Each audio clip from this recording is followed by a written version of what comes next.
James Polk, a Democratic candidate for the presidency, ran the slogan 5440, or flight, meaning that U.S. claimed the Oregon Territory up 5440 north. Because of the popularity of the slogan, Polk won the election.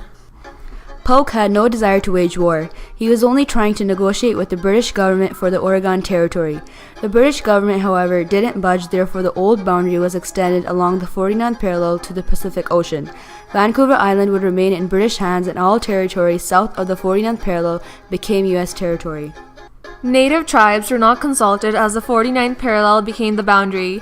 Many Native people on either side of the line wake up in a different country, living under different laws than those they knew the night before. Whole tribes are displaced. There were also many stories about settlers staking claim to Native-owned land and tearing down the houses of tribal families to appropriate building materials for their own homes. Families of many tribes find themselves homeless.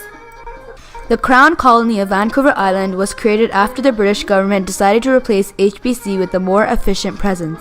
Instead, HBC received a trade monopoly in the new area. However, there was a requirement.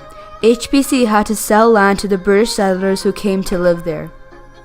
James Douglas was Vancouver Island's new governor. He wasn't very fond of the Americans, therefore he actively encouraged British settlement of the colony.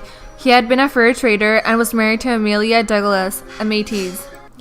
Although most of the settlers on Vancouver Island were ex-HBC employees, the colony began to diversify economically. Coal had been discovered near Nanaimo in the 1840s, and immigrants arrived with the intention of starting a mining operation. They even had a customer lined up, the Royal Navy. British established Esquimalt Harbour next to Fort Victoria, a naval base, and the warships stationed there needed coal supplies. Plenty more miners were established in the mid-1850s further north on Vancouver Island. The Royal Navy played a huge role in the social life of Fort Victoria. The Royal Navy officers were considered to be gentlemen because they were always invited to parties and other social functions given by the English landowners in this area. James Douglas encouraged these social activities. However, he was not impressed by the upper new class. His dim view of Victorian high society was shared by many of the former HBC employees, who were often ignored and rejected by the prejudiced newcomers.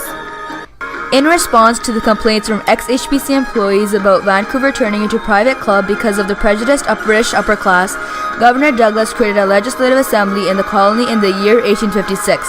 The assembly was small, with just 7 elected representatives. The Legislative Assembly could pass resolutions, but it had no authority to enforce them. Only about 40 of the colony's 450 adult citizens had the right to vote, since people couldn't vote unless they owned property. In addition to the problem of the snobby British upper class, Douglas was worried about the vast population of the Aboriginal people. A census of Vancouver Island immigrant population showed just 774 people, yet there were more than 30,000 Aboriginal people living on the island. Douglas believed that in order for the colony to prosper and attract more settlers, Douglas would have to negotiate treaties with the Aboriginal people, the people who lived there longer than anyone else.